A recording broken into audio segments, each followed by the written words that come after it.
Olá, boa tarde a todos os seguidores do Portal Metrópolis. Eu sou o Igor Gadelha. Aqui ao meu lado está o Gustavo Zucchi, que trabalha comigo na coluna. Nós vamos entrevistar agora o deputado federal Zeca Disseu.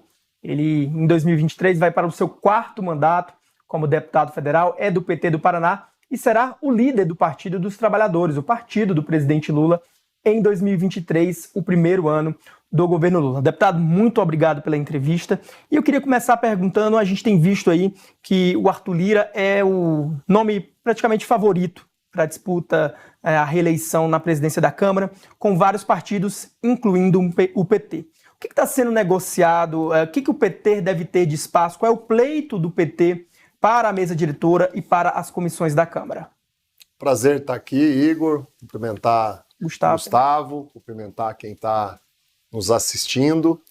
Eu tenho trabalhado, me dedicado muito, isso vai acontecer, né, até o dia 1º, até o dia 31, para que o PT volte a ter protagonismo ocupando os espaços de destaque, tanto na mesa diretora da Câmara, como nas comissões, nas relatorias, em outros espaços de poder que existe na Câmara e no Congresso Nacional. Até porque isso é um direito, né? Uma bancada muito grande, de 68 deputados federais. Nós temos ainda a federação, né, com o PV e com o PCdoB, somos em 80 deputados e deputadas, nada mais razoável, nada mais justo que, dentro de um entendimento, inclusive, com os líderes dos demais partidos, com o presidente Arthur Lira, o PT volte, tanto na mesa diretora como nas comissões, a ocupar posições de destaque. Ainda não há uma definição, porque isso não depende só da gente, não depende só do presidente Arthur Lira, depende de um entendimento, de um diálogo muito franco, muito aberto, muito respeitoso,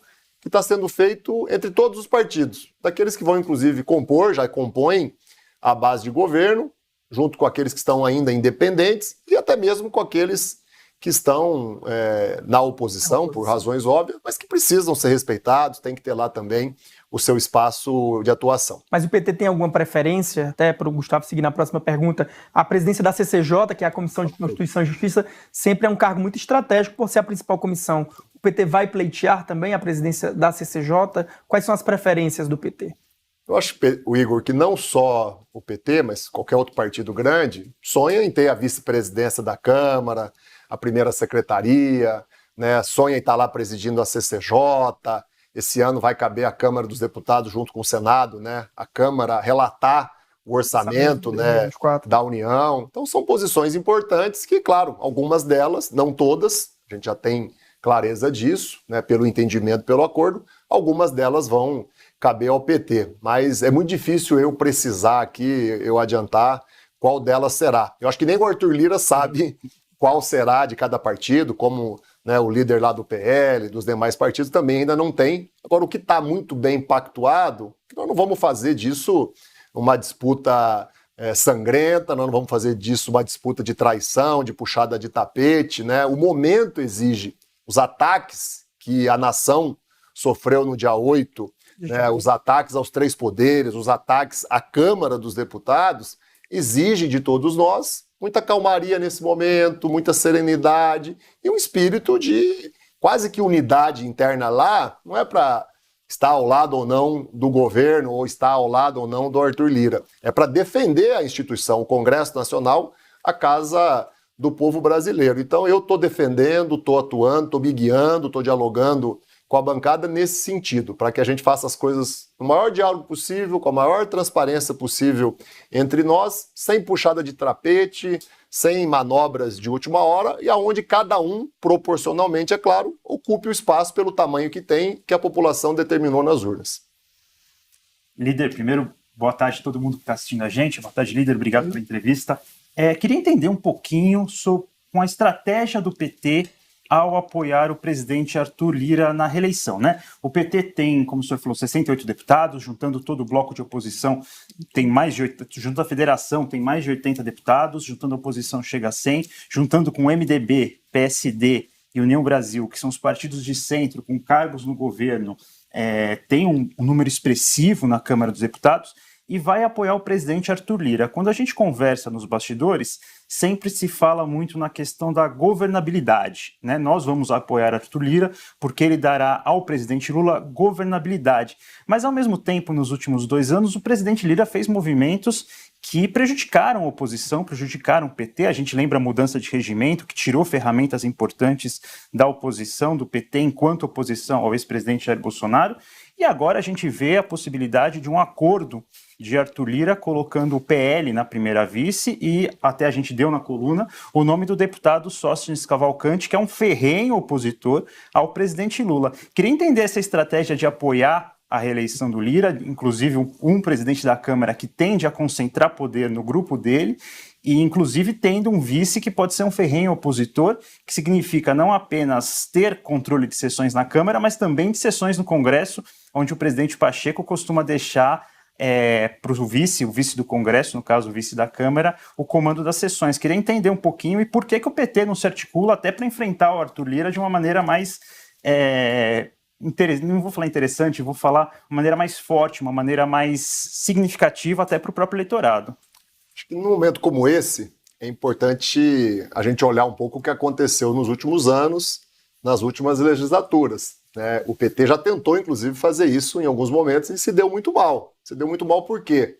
Porque foi para uma disputa com um nome que não estava em condições de ser vitorioso, acabou abrindo mão 2015. De ocupar os espaços de poder. Não foi só em 2015.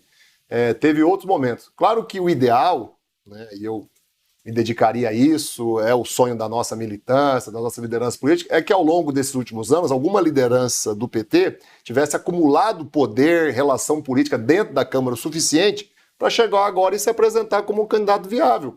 Não aconteceu, e não foi por falta de vontade e iniciativa nossa, é porque a gente estava com espaços reduzidos na oposição, sem condição de exercer o poder, como o Arthur Lira não só exerceu, como exerceu muito bem. Inclusive exerceu nos últimos 2 anos, dialogando com o PT, apesar de nós estarmos na oposição, nos respeitando, apesar de nós estarmos na oposição.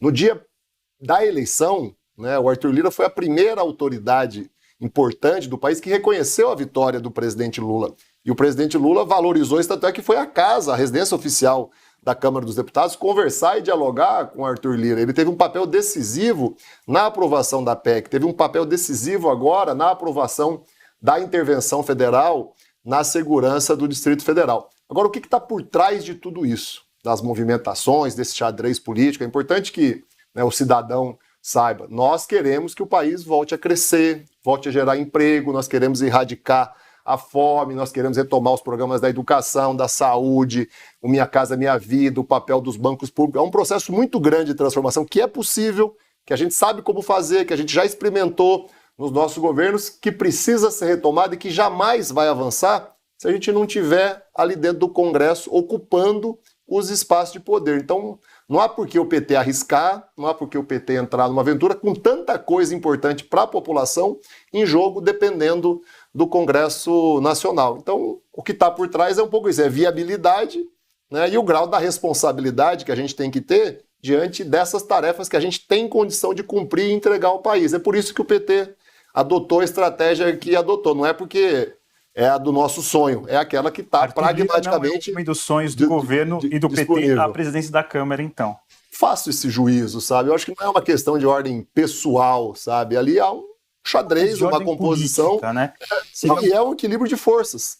Não é porque um deputado é melhor que o outro, porque o Arthur Lira tem essa qualidade ou esse defeito? Né? É uma questão circunstancial, de conjuntura, de pragmatismo e de saber entender os quantitativos ali que permite cada bancada, cada partido ocupar os seus espaços e olhar um pouco a história. Como eu falei, o PT já tentou fazer jogadas arriscadas e se deu muito mal, só que a gente não era governo. Agora nós temos uma responsabilidade maior, porque nós temos que entregar à população a realização da fome. Governo, né, no caso.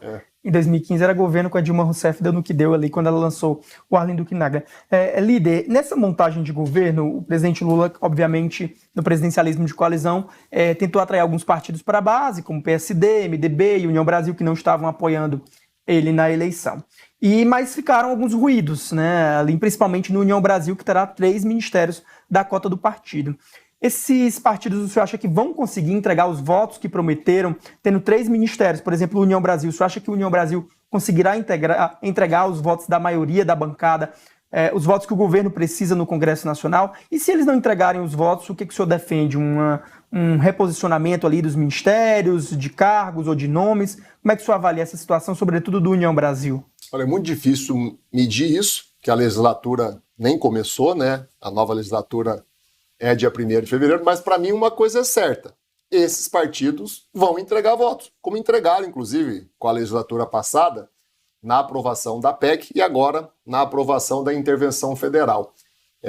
O que é muito válido e importante é que o jogo está combinado de uma maneira muito clara, né? Esses partidos precisam entregar voto, é claro. Se entregarem muitos votos, se forem ampliando essa votação de tempo em tempo, vão ganhar mais protagonismo no governo.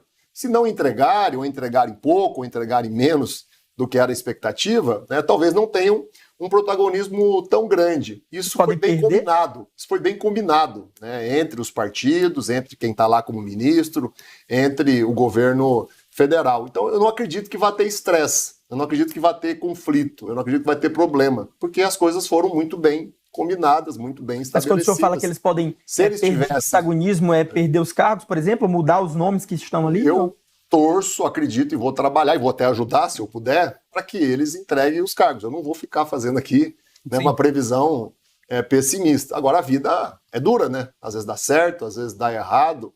O importante é tratar isso com clareza, com objetividade, né? Cada um sabendo o seu papel. Vou aproveitar um tema que tá na mídia, né, que está em voga no mundo político, para puxar uma pergunta. A questão das invasões e a questão da minuta encontrada na casa do ex-ministro Anderson Torres com uma minuta golpista, uma minuta que seria para invalidar o resultado das eleições. E queria falar sobre a atuação da Câmara dos Deputados nos últimos anos, até porque nos bastidores se fala muito sobre a atuação do PGR, do procurador Augusto Aras, mas não tem se falado da atuação da Câmara. E virou até piada nos últimos anos, né? Sempre que o ex-presidente Jair Bolsonaro soltava uma bravata contra um dos 3 poderes ou contra as instituições democráticas, a Câmara dos Deputados e o Legislativo soltavam uma nota de repúdio, né? E que não adiantava muita coisa. E nesse momento a gente tem alguns parlamentares eleitos que se manifestaram pelos atos do dia 8 de janeiro, incentivaram os atos do dia 8 de janeiro. E pensando na última legislatura, a gente teve colegas do senhor na Câmara dos Deputados, inclusive o deputado Eduardo Bolsonaro, que chegou a falar de novo AI-5 e que os casos no Conselho de Ética não andaram, a Câmara dos Deputados não conseguiu agir, não conseguiu coibir esse tipo de coisa. Eu queria que o senhor comentasse um pouquinho como a Câmara dos Deputados deve agir agora nos próximos anos, se tem essa conversa com o presidente Arthur Lira para que a Câmara não fique nas notas de repúdio e especialmente a Câmara haja contra parlamentares que incentivam atos golpistas ou que atacam as instituições democráticas de uma maneira mais incisiva, né, para não virar essa piada nas redes sociais de que não fica apenas na nota de repúdio. Eu queria que o senhor comentasse um pouquinho isso. Vamos lá, Gustavo. Quem está nos assistindo sabe, né? O que aconteceu é gravíssimo, né? O que aconteceu é inaceitável, né? E todos aqueles, independente da posição que ocupem, né, vão ser identificados e vão ser punidos no rigor do que a lei permite. Isso já está acontecendo, inclusive alguns deputados, né? Eu, junto com o líder Reginaldo Lopes, né, eu apresentei ao Supremo Tribunal Federal uma denúncia com provas, né, de posicionamentos de 4 deputados e deputadas que agora o Supremo já determinou a abertura de um inquérito, de uma investigação, e eles vão ser denunciados, vão ser julgados, conforme a lei do país estabelece. Nós temos uma série de outros nomes que foram objeto de denúncia, nós estamos ainda tentando buscar materialidade, né? Eu imagino que essas milhares de pessoas criminosas que foram presas, destruindo o patrimônio público, atentando contra a democracia, nos seus depoimentos, né, estão contando fatos que vai acabar chegando em um empresário, em um deputado, em um senador, em um prefeito, em um governador. Eu vou me dedicar muito para tomar conhecimento disso e exigir do judiciário, do Ministério Público, das polícias, as providências que precisam ser tomadas e que são necessárias. Se houver mais deputados, senadores, prefeitos, estaduais, vereadores, acho que todos eles têm que exemplarmente serem identificados e punidos, porque quem ocupa um cargo público, eu já fui prefeito 2 vezes da minha cidade, Cruzeiro do Oeste, lá no Paraná, vou ser deputado agora pelo 4º mandato, quem ocupa cargo público tem que dar exemplo. E quanto à Câmara, acho que a Câmara agiu rápido e agiu de forma incisiva. O próprio presidente Arthur Lira, onde estava lá com o Procurador-Geral da República, exigindo dele ação, providência, e ele tomou as providências hoje. Né? Mas e o Conselho de Ética da Câmara dos Deputados, que nos últimos 4 anos, se eu não estou enganado, cassou apenas a deputada Flor de Lis, que foi julgada por assassinato, e se eu não estou enganado, o deputado Boca Aberta, que era um deputado de baixo clero, que não tinha veio a tanta ordem articulação. Judicial, no caso dele. E justamente, se a gente vai lá na lista de requerimentos contra bolsonaristas na Câmara dos Deputados por ataque às instituições, você tem uma longa lista ali que ficou parado no Conselho de Ética. O senhor não acha que o Conselho de Ética precisa agir de forma mais incisiva nesses casos em que parlamentares atacam as instituições? A gente fala muito da questão do Procurador-Geral da República, que não deu prosseguimento às investigações contra o presidente Jair Bolsonaro por ataque às instituições, mas a gente não fala tanto da Câmara dos Deputados, que deixou também parlamentares próximos ao presidente Jair Bolsonaro fazerem essas bravatas contra o Estado Democrático, não, deputado? Eu tenho fé que o Conselho de Ética vai agir diferente. E não é só por fé, não. É porque o que aconteceu agora é totalmente diferente de qualquer outro fato que o Brasil já tenha visto. Né? Destruíram o Supremo Tribunal Federal, o Congresso Nacional, o Palácio do Planalto, né? Tentaram dar um golpe de Estado, romper com a normalidade democrática do país. Mesmo com as prisões de domingo, na segunda-feira ainda havia um movimento golpista de fechar refinarias, de fechar rodovias. Teve muita gente que organizou, que financiou, que estimulou, que comemorou isso. Então, nós nunca tivemos um fato como esse. É claro que isso vai obrigar o Conselho de Ética a agir diferente, até porque foi um fato de repercussão mundial que continua repercutindo, até atrapalhando a imagem do Brasil perante todo mundo. Então, eu acho que é um momento totalmente diferente. Nós não éramos governo antes, hoje nós somos governo. É claro que quem é governo tem uma capacidade muito mais forte, né, de dialogar, de influenciar o parlamento, né, e o PT hoje tem uma bancada muito maior do que tinha ao longo desses últimos 4 anos. Então, nós vamos ter ali no Conselho de Ética também um protagonismo maior. E a maneira como o presidente Arthur Lira está conseguindo, por enquanto, né, ainda faltam alguns dias, conduzir a sua reeleição, né, vai criando uma situação dentro da Câmara dos Deputados de unidade institucional contra esse tipo mesmo com de os atitude. Bolsonaristas, você vê ali 99 deputados do PLT. Vocês assistiram e acompanharam, e quem está assistindo pode conferir, como é que foi a votação da intervenção militar. Né? Não dava para votar na segunda... Federal, desculpa. Intervenção federal. Não dava para votar na segunda-feira, né? A gente fez todo um trabalho, fomos construindo, reunir os líderes. Eu vi a posição dos líderes, que são dos partidos de oposição. Foi muito correta, muito sensata, né? Na casa da residência oficial da Câmara dos Deputados. E teve um detalhe ali na hora da votação final, né? Que a Bia Kicis tentou ali interromper, jogar para terça-feira, talvez para quarta, atrapalhar o processo, que quem salvou ali a votação foi o líder do PL. Mas aí o Altineu pediu a palavra, relembrou ela que havia um acordo, então essas atitudes... Mas aí é de gente da legislatura passada. A gente vai ter agora uma base bolsonarista maior a partir de 1º de fevereiro, né? Que... Esses personagens vão continuar atuando, o presidente Lira vai continuar atuando, o Altineu vai continuar atuando. Então o que eu vi, eu não era líder nos outros anos, mas o que eu vi acontecer nesses últimos dias me apresenta assim, uma unidade institucional muito grande em relação a isso. Nós vamos ter outros temas que o Congresso vai estar dividido, que a oposição vai estar de um lado, o governo do outro, o que é natural. Mas eu acho que para esse assunto, para esse tema, pela gravidade dele e pelo quanto ele é perigoso se repetir em outra escala, mas também inaceitável, né? Então vai ter um conselho de ética funcionando diferente. Agora, eu não sou daqueles que defende caça às bruxas, perseguir adversários, descumprir o que diz o Estado Democrático de Direito. Eu acho que caçar um mandato, seja de quem for, é algo muito grave, algo muito sério e que tem que ser feito com muita cautela, com muito cuidado. Aí vale um conselho de ética também cuidadoso nesse aspecto, porque não é caçar o mandato da pessoa, é caçar o voto popular. Sim. A intenção do eleitor que precisa sempre ser considerada muito. Líder, tem um ponto sobre essa questão das invasões, que o Congresso estava articulando, já teve movimento na Câmara e no Senado, uma possível CPI para investigar os chamados atos terroristas, mas não há consenso nem em gente do governo. A gente conversou com alguns ministros do Planalto que acham que uma eventual CPI para investigar esses atos pode tirar o foco das pautas principais do governo, que é a pauta econômica e a pauta social lá no Congresso Nacional. Qual é a sua opinião? Você acha que cabe também ao Congresso instalar essa CPI ou é melhor deixar o Congresso focado nas pautas de interesse do país ou que o governo quer aprovar e deixar a polícia e o Ministério Público investigar esses atentados terroristas do dia 8?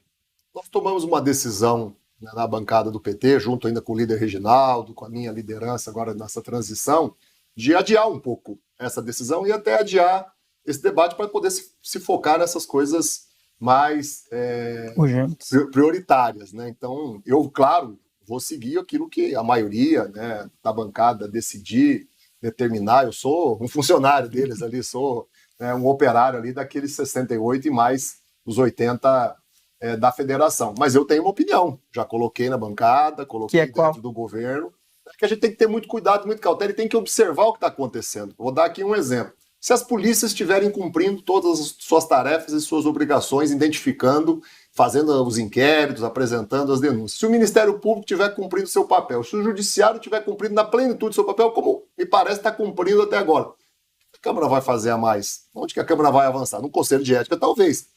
CPI, raras exceções, sempre vira palco de disputa política. Eu não acho razoável a gente se dividir agora no momento que a gente tem que defender a democracia, defender a instituição, o Congresso Nacional, a política, né, a rejeição, né, a reação a esses criminosos e a esses terroristas. E para governo, né, CPI é algo que começa e ninguém sabe como termina. Né? Então, é a máxima do Congresso. Eu percebo, não há também uma decisão de governo apresentada, explícita, mas eu conversei com o líder do governo, Zé Guimarães, conversei com o ministro da Articulação, Alexandre Padilha, conversei com a nossa presidente do PT, Gleice Hoff, todo mundo com muito cuidado, com muito jeito. Mais adiante, tem um problema, algo não está sendo investigado, alguém não foi punido, aí sim a gente tem um parâmetro melhor para tomar uma decisão. Então, a minha posição agora é de cautela, mas assim, sem titubear também. Se for necessário e importante, a gente, claro, vai fazer o dever de casa, como o Senado fez na questão da CPI da pandemia e como eles estão decididos a fazer agora. Não sei se eles vão voltar atrás, tem que esperar começar a legislatura. Queria perguntar, ainda mantendo a pauta da Câmara dos Deputados, uma questão que talvez seja interessante é uma diferença entre o primeiro mandato do presidente Lula e o mandato de agora, que é a força dos movimentos identitários, a pauta LGBT, a pauta feminista, a pauta dos movimentos negros, na própria esquerda, né? Em 2002, talvez ainda fosse uma coisa mais sindical, uma coisa esquerda mais tradicional, e agora esses grupos têm pautas muito fortes. E talvez, após 4 anos de Bolsonaro, eles não querem perder direitos, querem avançar na pauta dos direitos fundamentais desses grupos e talvez não tenham aquela coisa do tempo da política, né, que a gente fala.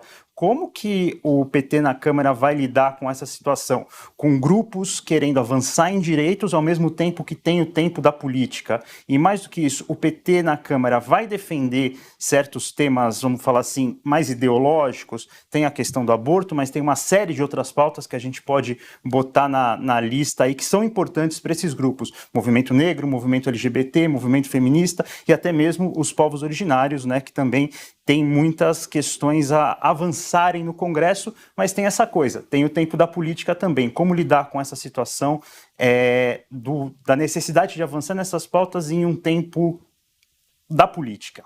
Acho que a gente tem representação, deputados e deputadas, né, para todos esses segmentos, muito bem constituído lá na Câmara dos Deputados, todos precisam ser reconhecidos, respeitados, né? Eles têm que ter lá o seu espaço de voz, o seu espaço de voto, né? Agora, para avançar no Congresso, tem que ter maioria. Isso é uma coisa muito óbvia e evidente. Já o governo, ele tem mecanismo para desenvolver determinadas políticas públicas e que podem atender questões dessas várias áreas temáticas que você citou, que às vezes não depende do Congresso Nacional. Eu fui prefeito e experimentei esse outro lado, né? Hoje eu estou no Legislativo, mas eu estava no Executivo, né? E muita coisa eu conseguia fazer, né? Eu vou dar o exemplo das mulheres, né? Nós estamos com uma discussão agora aqui que eu venci lá atrás, em 2005, né? Uma participação maior das mulheres na política, no governo. Quando eu fui prefeito, 70% dos cargos que eu podia nomear, de secretários, departamentos, divisões, era composto por mulheres. Eu não precisei aprovar uma lei na Câmara para fazer valer isso. Foi uma decisão minha, de prefeito, do Executivo, como vários programas depois foram criados e como o governo federal já fez no passado e pode fazer agora. Eu acho que tem pautas que na Câmara você tem mais condição de avançar, tem outras que você tem menos condição de avançar. E tem algumas que são muito sensíveis, muito polêmicas. As que tratam de questões que envolvem a religião, né, elas são sempre muito delicadas, muito sensíveis. Se eu puder dar sugestões e for chamado para isso, eu vou pedir que se adie, ainda mais nesse momento agudo de crise, de ameaças, de terrorismo, qualquer iniciativa que vá gerar lá no Congresso muita fissura, muita polêmica, muito fio desencapado. Eu acho que pela experiência do presidente Lula, ele vai ter essa sensibilidade de tocar ações no governo que contemplem, né, essas pautas mais temáticas, de costume, e evitar trazer esse conflito para dentro do Congresso Nacional. Dentro do governo, não tenho dúvida que há um entendimento do tempo da política que eu falei, mas e nos grupos sociais, e nos movimentos LGBT, movimento negro, movimento feminista? Que vai haver pressão, né? Que inclusive tem representantes nos ministérios, gente representativa nesses movimentos. Eles vão entender esse momento de não podemos tratar desses pontos mais polêmicos agora por outras questões? Como vai ser isso? Porque a sensação que a gente tem conversando até com representantes desses movimentos é que assim, chegou a nossa hora, agora nós temos que avançar nessas pautas, em pautas que cabem ao Congresso, como eu citei o caso do aborto, não? Porque as duas coisas, né, elas parecem contraditórias, mas elas são verdadeiras, né? Eu conheço todos esses segmentos, esses grupos, dialogo com eles, respeito muito, eu acho que a gente tem que ter isso, né? Saber respeitar até quem é diferente, quem pensa diferente da gente, mas ali tem pessoas com muita formação política, com muito entendimento da vida pública, que vão saber compreender tudo isso que nós estamos aqui dizendo. Agora, isso não quer dizer que eles vão se omitir de apresentar suas pautas, de insistir com as suas pautas e de lutar para que o máximo possível avance da forma mais breve possível. Mas o que eu digo é que não vai gerar cisão, não vai gerar crise, porque todo mundo compreende que é um início de governo, é uma formação de maioria no Congresso, diante do momento que está havendo um ataque criminoso, terrorista, golpista, em cima de todos nós. Então eu acho que o ambiente, ele exige calmaria, e o que está acontecendo sinaliza para a calmaria que nós vamos ter que construir, mas sem abrir mão do direito de lutar, né, do direito de persistir, de apresentar pautas que às vezes são polêmicas. Esses grupos vão fazer e devem fazer isso, mas sabedores de onde a gente está pisando e de que momento a gente está vivendo. Eu acho que todo mundo está ali, tem formação política, tem clareza suficiente para isso. Claro que vai sempre ter uma ou outra exceção, como em qualquer organização, em qualquer segmento tem, que vai destoar. Aí nós vamos ter que ir lá acalmar, explicar, dar um pouquinho mais de carinho, de atenção e apresentar resultados, como eu falei, de outro lado, de ações que o governo pode desenvolver e que vai contemplar esses segmentos.